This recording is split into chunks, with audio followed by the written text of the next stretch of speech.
نحمده ونصلي ونسلم على رسوله الكريم أما بعد فأعوذ بالله من الشيطان الرجيم بسم الله الرحمن الرحيم اللهم رب اشرح لي صدري ويسر لي أمري واحلل عقدة من لساني يفقهوا قولي اللهم افتح علينا حكمتك وانشرنا علينا رحمتك يا ذا الجلال والإكرام اللهم انفعنا بما علمتنا وعلمنا بما ينفعنا وزدنا علما وعملا وفقها في الدين يا رب العالمين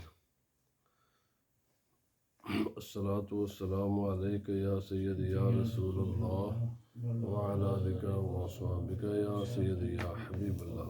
درس حدیث پاک میں آج کا عنوان گفتگو ہے شفاعت، سفارش۔ اسی عنوان پر آج گفتگو ہوگی۔ سب سے پہلے شفاعت کا معنی، پھر اس کے بارے میں قرآن و سنت میں جو احکام ہیں وہ انشاءاللہ بیان کیے جائیں گے۔ شفاعت کا معنی ہوتا ہے دو، بڑا مشہور لفظ ہے، بھائی فلانے نے فلاں پر شفع کر دیا ہے۔ یہ شفع کا لفظ اسلامک ٹرم ہے، خصوصاً جائیداد کے معاملات میں بڑا ایک مشہور ہے، عدالتی لینگویج میں شفع۔ تو وہ شفع اور شفاعت ان سب کا مادہ ایک ہی ہے۔ اس کا معنی ہوتا ہے دو، لٹرلی معنی ہوتا ہے دو۔ شفاعت معنی یہ ہوتا ہے کہ ایک آدمی کا کوئی معاملہ ہوتا ہے، کوئی مسئلہ ہوتا ہے، کوئی اس کا کام کا ارادہ ہوتا ہے، کچھ وہ کرنا چاہتا ہے، تو دوسرا آدمی اس کی ہاں میں ہاں ملاتا ہے، یا اس کو کوئی مشورہ دیتا ہے، یا کہتا بھائی کرو، جس کے ساتھ کہ بھائی اس کا کام کر دو، یعنی اس کا حوصلہ بڑھاتا ہے، اس کی تائید کرتا ہے۔ تو اس تائید کا نام، اور جس کے ساتھ اس کا دل وہ کام کرنے پر مضبوط ہو جاتا ہے، چونکہ ایک اکیلا آدمی اپنے آپ کو کمزور محسوس کرتا ہے، جب اس کے ساتھ ایک اور مل جائے تو وہ اس کا دل اس کا مضبوط ہو جاتا ہے اس کام پر۔ تو اس کو کہتے ہیں شفاعت، اسی کو کہتے ہیں سفارش۔ یہ جو سفارش ہے، آج ہمارے میڈیا چونکہ ان میں جہالت چھائی ہوئی ہے پوری، لوگ نہ دین کو پڑھتے ہیں نہ سوچتے ہیں، اور خصوصاً یہ جو ویسٹرن تعلیم ہے، یہ تو انسان کے دل و دماغ کے دروازے ویسے بند کر دیتی ہے، کیونکہ ایک ہی صبح سے لے کر شام تک ان کا ایک ہی مطمع نظر ہوتا ہے، پیسہ۔ وہ پیسہ ایک ایسی لالچ، ایک ایسی ہوائے نفس ہے جو سوچنے سمجھنے کی صلاحیتیں ختم کر دیتی ہے۔ بہرحال یہ عنوان گفتگو نے کہنے کا مقصد یہ ہے کہ اس لیے سفارش یہ ہم نے بدنامی کے معنی میں آپ کر دیا، حالانکہ نہ یہ لفظ بذات خود کوئی اچھی چیز ہے، نہ یہ کوئی بری چیز ہے۔ سفارش، شفاعت کسی کی کرنا، یہ اچھا بھی ہو سکتا ہے، یہ سفارش اور شفاعت یہ بری بھی ہو سکتی ہے، یہ دونوں ہی ہیں۔ یعنی معنی کے اعتبار سے یہ نہ بذات خود کو اچھی چیز ہے، نہ بذات خود کو بری چیز ہے۔ قرآن پاک نے دونوں ہی چیزوں کو بیان کیا ہے، اچھی شفاعت کو بھی بیان کیا ہے، بری شفاعت کو بھی بیان کیا ہے۔ اللہ پاک نے فرمایا من یشفع شفاعتا حسنۃ یکن لہ نصیب منہا، اس کی صفت بیان کی ہے کہ جو بھی انسان اچھی سفارش کرے گا، اس اچھی سفارش کا اللہ تعالیٰ اسے اجر عطا فرمائے گا، اس کا اسے حصہ اس کا ملے گا، اس کا بدلہ اسے ملے گا۔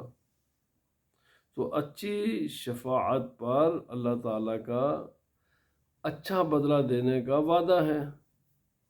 اور اسی طرح اللہ پاک نے فرمایا من یشفع شفاعۃ سیئۃ، جس انسان نے بری شفاعت کی، بری سفارش کی، آگے تو مسئلہ نہ کوئی کام ہوگا یا نہیں، کوئی کرے گا یا نہیں کرے گا، لیکن اس کا جو سزا ہے اور اس کا عذاب ہے اور اس کی جو برائی ہے، اس میں بری سفارش کرنے والا بھی برابر کا شامل اور شریک ہوگا۔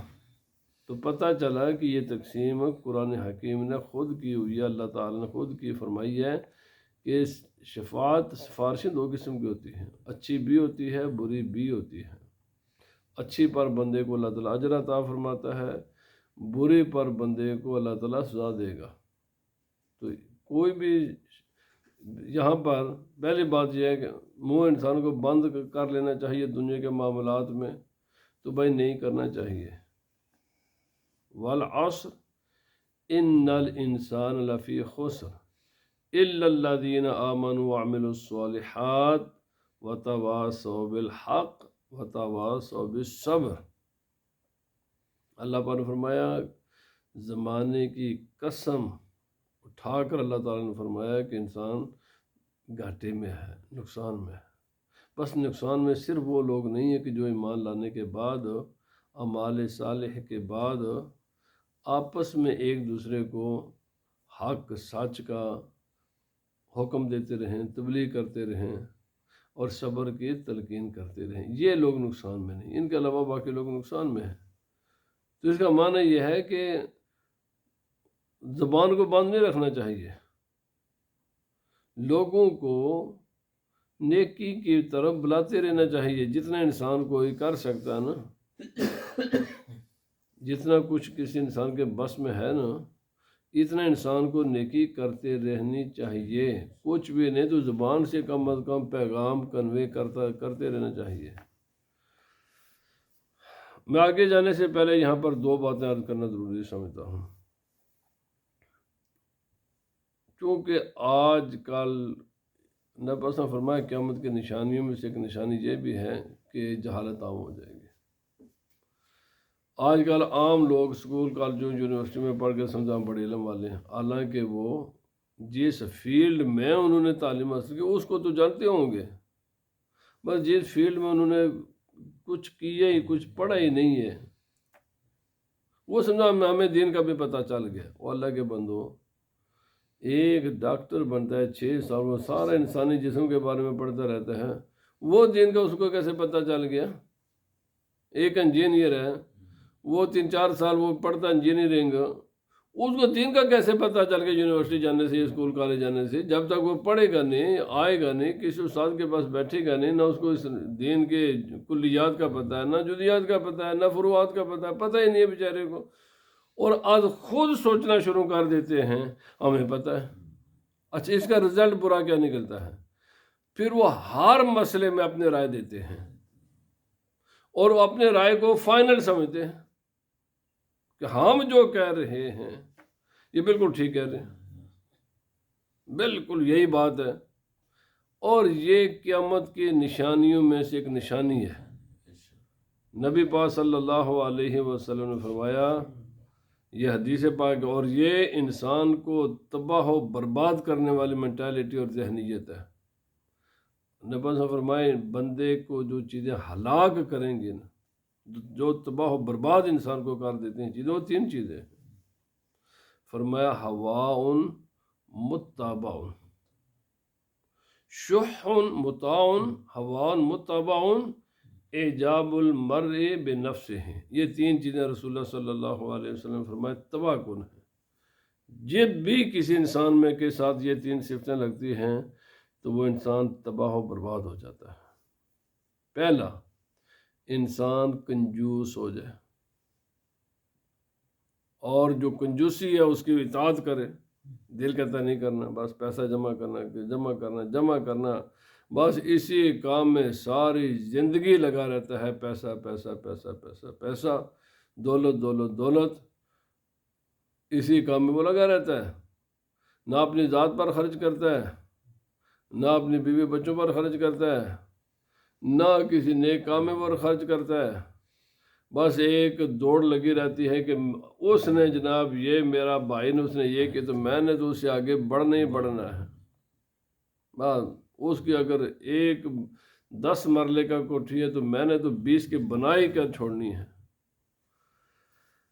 فرمایا، یہ جو بخل ہے نا، ایسا بخل کہ جس کی انسان اطاعت کرے، وہ بخل انسان پر سوار ہو جائے انسان اس کی سواری بن جائے، بخل انسان کا آقا بادشاہ بن جائے، بندہ اس کا غلام بن جائے، یہ بخل انسان کو تباہ و برباد کرنے والی چیز ہے۔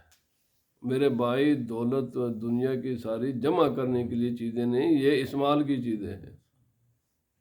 اچھا کھانا کھا اگر اللہ نے تجھے دیا ہے، بیوی بچوں کو بھی اچھا کھلا، ماں باپ کو بھی اچھا کھلا، دوست یاروں کو بھی اچھا کھلا، مہمان رہ جائے اس کے اچھی خاطر تواضع کر، کچھ اللہ کے راہ میں دے، کچھ مسجدوں کو بھی دے، کچھ مدرسوں کو دے، کچھ یتیموں کو دے، کچھ بیواؤں کو دے، اور یہ اس کام کے لیے کہ بس بینک میں جمع کرنے کے لیے اور پھر سمجھ کے لوگ ہماری عزت بھی کریں۔ اور میرے بھائی، تیرے بینک بیلنس سے تیری عزت نہیں ہوتی، ہاں، عزت اللہ کے مخلوق پر خرچ کرنے سے انسان کی ہوتی ہے۔ نبی پاک صلی اللہ علیہ وسلم نے فرمایا، ایسی کنجوسی جس کی انسان اطاعت کرے، یہ تباہ کن مینٹیلٹی ہے۔ اور بس مجھے تبصرہ کرنے کی ضرورت ہی نہیں ہے، الحمدللہ پھر بھی مسلمانوں کی اکثریت آج ایسی نہیں ہے، میں یہ نہیں کہتا، لیکن کچھ ایسی ضرور ہے، ساری نہیں ہے لیکن کچھ ایسی ضرور ہے۔ دوسرا، رسول اللہ صلی اللہ علیہ وسلم نے فرمایا، ہوان متبعون، نفسانی خواہشات جس کی انسان پیروی کرے، جو کچھ مرضی ہے، میں نے ریسٹورنٹ پر جا کر کھانا ہی کھانا، میں رہ ہی نہیں سکتا، یہ میں نے کپڑوں کا ڈیزائن دیکھا ہے، میں نے یہ خریدنا ہی خریدنا ہے، میں نے یہ چیز دیکھی ہے، میں نے ہر حال میں اس کو بائی کرنا ہے، مجھے ضرورت ہے یا نہیں ہے، میری ریچ میں ہے یا نہیں ہے، بس چونکہ میری مرضی ہے میں نے کام کر، میں بات ہوا ہے کہ بات صرف میری ہے، آگے 1000-100% بھی انسان سچا نہیں، چونکہ میرے منہ سے نکل گئی ہے، لہذا بات یہی ہے۔ نبی فرمایا، تباہ کن یہ مینٹیلٹی ہے۔ جو انسان اپنی خواہشات کی پیروی کرتا ہے نا، اپنی رائے کو سب سے بہتر خیال کرتا ہے، آگے آ رہا ہے، فرمایا تباہ کن ہے، انسان کے سوچنے سمجھنے کی صلاحیتوں کو یہ چیزیں ختم کر دیتی ہیں۔ میں نے کل ہی بیان بھی کیا ہے، حضرت امام بخاری علیہ الرحمہ کمال قسم کی شخصیت ہے تاریخ اسلام میں۔ میرا یہ موضوع نہیں، بس بات ادھر چلیں گے، میں تھوڑی سی بات کر کے ادھر آتا ہوں۔ آپ سے یعنی لوگوں نے تعجب کیا کہ ایسا انسان ہے کہ جیسا سنتا ہے ویسے ہی یاد ہو جاتی ہے ان کو چیز، اتنی کمال کی ان کا حافظہ ہے۔ تو آپ کے بارے میں سوالات شروع ہوں گے کہ یار یہ بات یہ اس مرتبہ کمال تک پہنچے کیسے ہیں، ذرا چلو۔ تو پوچھا گیا تو آپ نے فرمایا، مجھے اور تو کچھ نہیں پتا، ایک بات ہے، میں نے کبھی بازار کی کبھی کوئی چیز نہیں کھائی، میں صرف ایک زیادہ سے زیادہ میں ایک کام کیا، چونکہ وہ میں خود کر نہیں سکتا، میں بازار کے کپڑا خرید کر تو میں سلا کر پہنتا، اس کے علاوہ میں نے کبھی کیوں بازار پر دوسروں کی نظریں پڑتی ہیں لالچ کی نظر سے، فرمایا میں نے کبھی بازار کے بنے کبھی کوئی چیز استعمال نہیں کی، کیونکہ جہاں بھی انسان دوسروں کی نظر پڑے گی تو وہاں سے برکت اٹھ جاتی ہے۔ اور آج ہم رہ ہی نہیں سکتے ان چیزوں کے بغیر۔ اب میں تو کہ یقین ہو کھونڈیاں پھاڑ کے بھی نا، کھونڈیاں پھاڑ کے بڈھے بازارے پھرتے ہوتے ہیں، حالانکہ نبی پاک صلی اللہ علیہ وسلم فرمایا سب سے بہترین زمین پر جو خطہ زمین ہے وہ مسجد ہوتی ہے، اور سب سے بدترین مارکیٹیں ہوتی ہیں، وہاں ضرورت کے لیے جاؤ۔ اور 70 سال بڈھے نے مسیحی آ کے بہنا چاہتا کہ بازارے پھرنا چاہیے تھا، بعض عورتیں رہ ہی نہیں سکتی جب تک ایک چکر بازار کا نہ لگائیں۔ بہرحال چلو، فرمایا کہ ایجاب المرء بنفسہ، تباہ کن چیز ہے یہ کہ انسان اپنے ذات پر خوش رہے، میرے جیسا کوئی نہیں ہے۔ جتنے آئے نا ڈیزائن بنا کے شیشے تک جڑے بھی کام کر کے مڑ کے اپنے آپ کو آپ ہی تک دے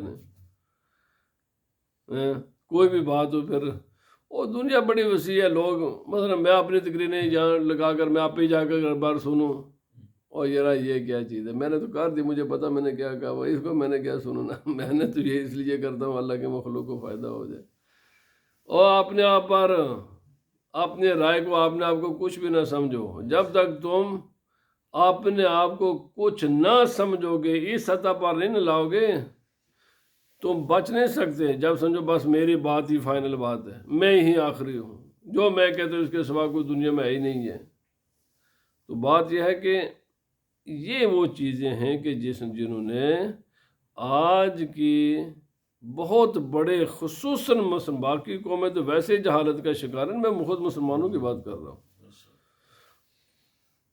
کہ ایک اچھی بری چیز کو برا سمجھنا شروع. اور بھائی سفارش نہ، ان میں سے ایک سفارش بھی ہے میڈیا پر سفارشی لوگ، سفارشی. اور اللہ کے بندے سفارشی نہ سارے برے ہیں نہ سارے اچھے ہیں. میں جو سمجھانا یہ چاہتا تھا، سفارش یہ نہ ساری اچھی چیز ہے نہ ساری بری چیز ہے. یہ بہت اچھی بھی ہے اور بہت بری بھی ہے، یہ دونوں ہی چیزیں ہیں.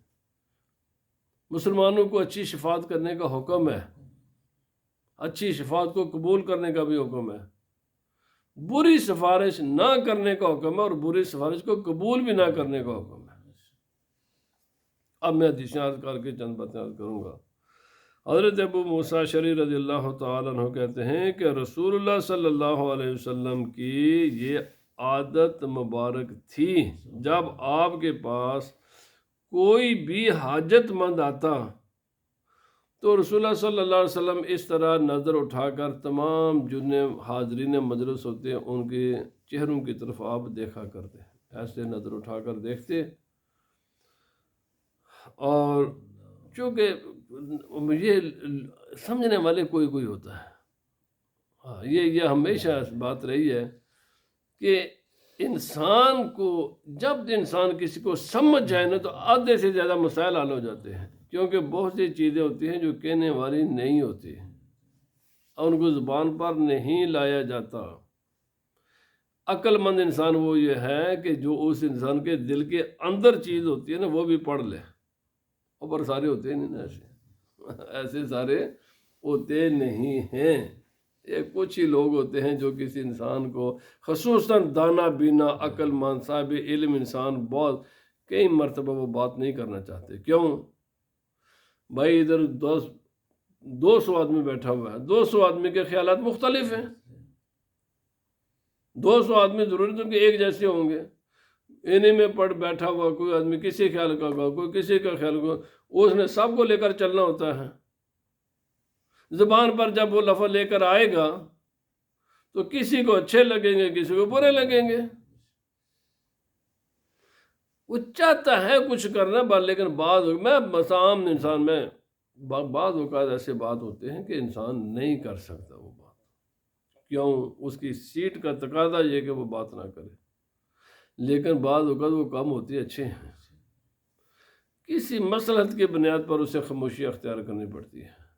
اس کا معنی یہ نہیں کہ بھائی ایسے انسان ہونے چاہیے.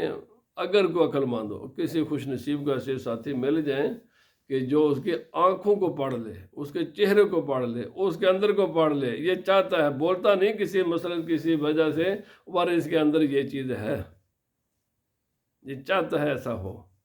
کیوں؟ جب بول گیا تو پھر تو مسئلہ ختم ہو جاتا نا. پھر تو ایک طرف اس نے اپنا وزن ڈال دیا، پھر یہ سوسائٹی کو ساتھ لے کر چلنا مشکل ہوتا ہے. تو رسول اللہ صلی اللہ علیہ وسلم آپ فرمایا کرتے تھے صحابہ کرام سے تاکہ لوگ سمجھیں. چونکہ آپ سرکار نے فرمایا اشفعوا توجروا یقضی اللہ علی لسان نبیہ ما احبہ. رسول اللہ صلی اللہ علیہ وسلم فرماتے کہ جب کوئی سائل میرے پاس آئے میں فوراً اس کا سوال حل کیوں نہیں کرتا. بھائی ایک آدمی آیا، یا رسول اللہ مجھے بھوک لگی ہے، مجھے کھانا دے دو، تم فوراً بھی تو کھانا دے سکتے ہیں. یا رسول اللہ میں ننگا ہوں، مجھے کپڑا چاہیے، میں فوراً بھی تو دے سکتے. جو بھی سائل کسی بے شمار حاجتیں لے کر نبی وسلم کے پاس لوگ آیا کرتے، لا فوراً نہ کرتے، تھوڑا سا توقف کرتے، ٹھہرتے تھوڑی دیر، ایسے دیکھتے، ایسے سرکار دیکھتے، پھر اس کا حاجت فرمایا کبھی تم نے سوچا میں ایسا کیوں کرتا ہوں. یہ ہے باڈی لینگویج. نبی فرمایا میں اس لیے کرتا ہوں جو اللہ نے اس کی تقدیر میں لکھا ہوا میرے ہاتھ پر جو اللہ پسند کے فرمائے، جو اللہ چاہے گا وہ تو میں نے اس کو دینا ہی دینا ہے، تم کہو تب بھی، تم نہ کہو تب بھی، وہ تو میں نے دینا ہی ہوتا ہے۔ فرمایا میں انتظار اس لیے کرتا ہوں، ادھر 15 20 100 50 آدمی بیٹھے ہوئے ہیں، تم کہتے یا رسول اللہ یہ بھوکا ہے، اس کو کھانا کھلا دو، تمہارا کیا جائے گا، ایک زبان حرکت کرے گی، میں نے تو اس کو کھانا ویسے ہی کھلانا ہے۔ یہ جو تمہارا مجھے کہنا ہے نا کہ یا رسول اللہ اس بھوکے کو کھانا کھلا دو، مفت میں میرے برابر ثواب تمہیں مل جائے گا، میں تو میرا کیا گیا، تمہیں تو مل گیا نا۔ تو نبی پاک صلی اللہ علیہ وسلم فرمایا میں نے کرنا وہی ہے جو اللہ نے اس کی تقدیر میں لکھا ہے اور جو مجھے حکم ہے، میں توقع اس لیے کرتا ہوں کہ تمہیں بھی مفت کا ثواب مل جائے۔ یاد رکھیں علماء فرماتے ہیں انسان جب گھر سے باہر پاؤں رکھے مسجد میں آنے کے لیے 40 نیتیں کرو نا، آپ 50 نیتیں کر لو تو فرمایا اللہ تعالیٰ 50 ثواب دے گا ہر قدم کے بدلے میں۔ نیتیں کر لو اللہ کے بندو، کیوں؟ ویسے مسجد میں تو تمہیں نماز پڑھنے کے لیے آنا ہی آنا ہے نا جی، یہ تو آنا ہی آنا ہے، تو ثواب ملا ہے صرف نماز کا۔ اگر اس کے ساتھ یہ بھی نیت کر لو کہ راستے میں اگر کوئی مجھے رکاوٹ ملے تو راستے سے وہ پتھر کانٹا وغیرہ جو بھی میں اس کو ہٹا دوں گا۔ کب روزانہ آپ کے راستے میں رکاوٹیں آتی ہیں؟ راستے میں تو کبھی کوئی چیز ملتی ہے، کبھی ہو سکتا ہے پورے سال میں ایک بھی نہ اوپر تمہیں تو مفت کا ثواب مل گیا نا۔ نیت کر لو راستے میں کوئی اہل ایمان ملا میں سلام کروں گا تو مل گیا، تو فابیہا نہ ملا تو اہل ایمان کو سلام کرنے کا ثواب تمہیں فری میں مل گیا۔ مسجد میں جا کر میں اپنے مسلمان بھائیوں کی زیارت کروں گا، فرمایا یہ جو ثواب ہے مسلمانوں کا چہرے کو دیکھنے کا ثواب یہ تمہیں فری میں ویسے بھی نظر ہی ہے، پر وہ نیت ہے نا۔ ایسے ہی اگر انسان اپنے ذہن کو دین کے مطابق بنا لے تو یقین کرے تھوڑی سی محنت سے بہت کچھ انسان نیکیاں جمع کر سکتا ہے۔ بس ایک بات ہے، علم مکمل ہو پورا، کم از کم یہ بڑی بڑی باتیں یہ بہت تباہ کن ہے، خاص کر کے یہ جو سٹیٹس لگاتے ہیں نا آج کل واٹس ایپ پر، فیملیوں کو اس نے تباہ کیا ہوا ہے، بہت سے تباہی مچائی ہے ان لوگ، کیوں؟ اور یہ جو سٹکر بھیجتے ہیں آدھے مسائل کے، ایک حدیث لکھ دے، کوئی شعر لکھ دیا، ویسے ہی بس اسی کے بنیاد پر کوئی جناب یہ چھوٹے چھوٹے کلپ بنا، یہ تباہ کن چیزیں ہیں۔ میرے بھائی یہ علماء کو تو پھر ہے، لیکن عامت الناس کو ان چیزوں سے بچنا چاہیے، کیونکہ علم کا اس دین اس میں توازن ہے، دین وسط ہے، مڈل راستہ صراط مستقیم درمیان میں ہوتا ہے۔ ظاہر بات ہے درمیان میں جب 3 لکیریں ہوں گی تو ایک درمیان میں لکیر کھینچیں گے نا۔ دین کیا ہے؟ یوں سمجھے کہ 3 لکیریں ہوں، جو درمیان والی لکیر ہے وہ دین ہے، تو ادھر بھی تو ایک لکیر ہے، ادھر بھی تو ایک لکیر ہے نا، تو جس کو نہ ادھر کی خبر ہے نہ اس کی خبر ہے تو کیسے درمیان میں چلے گا؟ مکمل علم ہونا چاہیے، اس کے بغیر بڑی بڑی باتیں نہیں کرنی چاہیے، بڑے بڑے حکم نہیں لگانے چاہیے۔ واجب کیا کرو، چلو نماز پڑھو یہ تو بات ٹھیک ہے، اور روزہ رکھا کرو، اس قسم کی عامت الناس کو یہ تبلیغ کرنی چاہیے۔ کفر شرک کے فتوے، بدعت کے فتوے، اور خدا جانے کیا کیا چیزیں، جائز کو ناجائز، ناجائز کو جائز کہنا، اور بھائی میرے بھائی یہ تیرا کام نہیں ہے، یہ کام نہ کیا کر، کیوں؟ تجھے پتہ نہیں ہے دین ایک سمندر ہے، اس میں دونوں طرفیں موجود ہیں، اس میں ایک مڈل راستہ بھی موجود ہے۔ جب تجھے دونوں دائیں بائیں کا خبر ہی نہیں تو مڈل پر کیسے چل سکتا ہے؟ خواہ لوگوں کو پریشان، خود بھی پریشان ہوگا، لوگوں کو بھی پریشان کرے گا۔ تو فرمایا عن ابن عباس رضی اللہ تعالیٰ عنہ فی قصۃ بریرۃ زوجہا، یہ کمال حدیث ہے، اس کو سنیں، یہ بھی ایک انتہائی درجے کی تباہ کن چیز جو ہماری سوسائٹی میں ہے. ہم کہتے جو میرے منہ سے بات نکل گئی نا اگلے نے مانی کیوں نہیں. اور میرے بھائی میں یا تو کس شمار میں ہیں؟ رسول اللہ صلی اللہ علیہ وسلم کی بھی دو حیثیتیں تھیں. ایک حیثیت ایک بطور یعنی مشورہ بات کرنا، اور ایک سے بطور اللہ کے نبی اور اللہ کے پیغمبر کی حیثیت سے کو حکم جاری کرنا. رسول اللہ صلی اللہ علیہ وسلم کی باتوں میں بھی دو حیثیتیں ہوتی ہیں. سرکار نے جو دو بطور مشورہ باتیں کی ہیں نا وہ ان کو ماننا ہر انسان کی اپنی مرضی ہوتی ہے، کوئی مانے یا نہ مانے. اور جو بحیثیت شارع بات ہوتی ہے نا اس کا کروڑواں حصے کی بھی خلاف ورزی کی اجازت نہیں ہے. کروڑواں حصہ بھی آپ اس کی خلاف ورزی نہیں کر سکتے. یہ سنے حدیث پاک. حضرت بریرہ یہ حضرت عائشہ رضی اللہ تعالی آگے آ رہا ہے، فرمایا تھا قال لہن نبی صلی اللہ علیہ وسلم. یا خالد حضرت عائشہ کا ذکر نہیں ہے. ان کیا نکاح تھا ایک غلام کے ساتھ. نکاح تھا غلام کے ساتھ. یہ غلام کی بیوی تھی. جب یاد رکھ لیں جب کوئی غلام عورت کسی غلام کی بیوی ہو وہ آزاد اس کا مالک کر دے، ظاہر بات ہے جب عورت کو آزادی ملے گی نا تو اس عورت کا رائٹ ہے کہ وہ اس غلام کے ساتھ بقیہ زندگی بطور بیوی رہنا چاہتی ہے یا نہیں رہنا چاہتی ہے. اگر وہ چاہتی ہے کہ میں اس کے ساتھ نہ رہوں تو وہ رہ سکتی ہے. جیسے کہ باپ کے علاوہ کسی نے بھی، وہ فقہ کی کتاب میں ساری تفصیلات ہیں، یہ فقہ کا لیسن نہیں ہے تو میں صرف مسئلہ بتانا چاہتا ہوں. کوئی اپنے نابالغ بیٹی کا نکاح کر دے، اسلام میں فورس میرج نہیں ہے. خواہ مخواہ بدنام کرتے ہیں، اسلام میں فورس میرج کا تصور ہی نہیں ہے. نابالغ بیٹی کا نکاح کر دے کفر کے علاوہ، ٹھیک ہے، اس لڑکی کو اختیار ہوتا ہے کہ جب بالغ ہو تو چاہے اس نکاح کو برقرار رکھے چاہے اس نکاح کو ختم کر دے. اسلام نے یہ عورتوں کو حق دیا ہوا ہے. باقی ساری تفصیلات فقہ کی کتابوں میں ہے. فورس میرج اسلام میں نہیں ہے.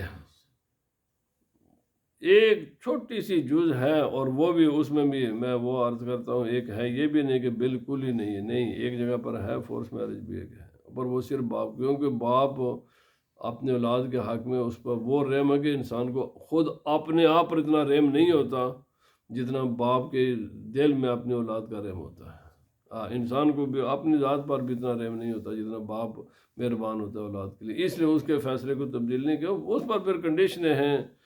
پھر آج کل کے حالات میں وہ بھی علماء فقہاء نے فرمایا بدل گئے، کیونکہ آج کے خبیث قسم کے باپ پیدا ہو گئے. یہ ابھی میاں والے میں جو واقعہ ہوا ہے جو باپ ہی تھا نا، آج کے زمانے میں یہ باپ والا مسئلہ بھی تھوڑا سا کمزور پڑ گیا ہے.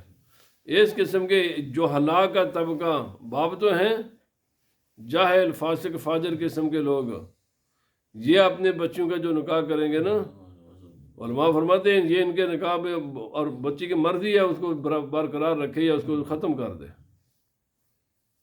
میں جو فقہ کا مسئلہ فقہ مسائل فقہ کی کتابوں میں ہے، میں جو کہنا یہ چاہتا ہوں کہ اسلام نے ایک عورت بھی غلام ہے اور وہ کسی کے نکاح میں ہے. جب اس کو اس کا مالک آزاد کرے گا، اب تو غلامی کا ویسے ختم ہو گیا ہے، تو اس عورت کو اختیار ہوتا ہے اس نکاح کو جاری رکھے یا اس نکاح کو ختم کر دے. تو حضرت بریرہ کے ساتھ یہ غلامہ تھی، ڈونڈی تھی. حضرت عائشہ رضی اللہ تعالیٰ عنہ کی غالباً یہ تھی. ان کا نکاح ایک غلام کے ساتھ تھا. تو جیسے ہی ان کو آزادی ملی نا تو انہوں نے اپنا نکاح فسخ کر دیا. میں نے ان کا وجہ مطلب ان کی کوئی شکل کا مسئلہ تھا جو جن کے ساتھ ایک تو غلامی کا مسئلہ تھا، دوسرا شکل کا مسئلہ، یہ دونوں مسائل تھے. تو یہ رسول اللہ صلی اللہ علیہ وسلم کے پاس آ گئی کہ میں نے تو نکاح فسخ کر دیا ہے، تو اب مجھے کیا کرنا چاہیے. تو نبی پاک صلی اللہ علیہ وسلم فرمایا لو راجعت ہی، آپ نے فرمایا رجوع کر لو۔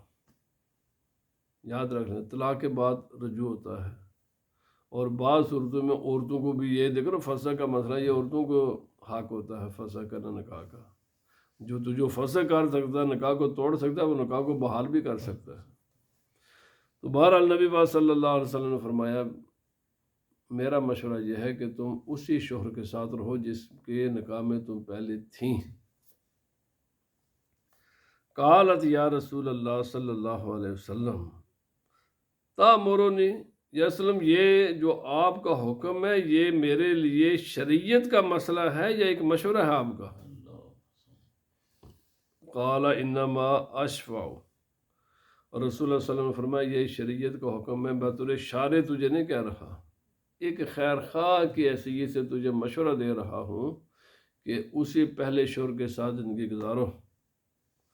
تو قال لا حاجت لی فیہ، حضرت بریرہ نے عرض کی یا رسول اللہ میں نے اس کے ساتھ رہنے کی کوئی ضرورت نہیں، میں نہیں رہوں گی۔ اب دیکھیں اس ساری کائنات میں خدا کے بعد رسول اللہ صلی اللہ علیہ وسلم سے بھی بڑھ کر کسی کی ذات ہے کوئی ماں کا لال جو نبی صلی اللہ علیہ وسلم کے صحابیہ ہیں، ابھی غلامی سے آزاد ہو رہی ہیں، نبی پاک صلی اللہ علیہ وسلم سے بات کو کلیئر پہلے کروایا کہ یہ بطور شارع آپ کا حکم ہے، پھر تو سر آنکھوں پر، یا ایک مشورے کے طور پر ہے۔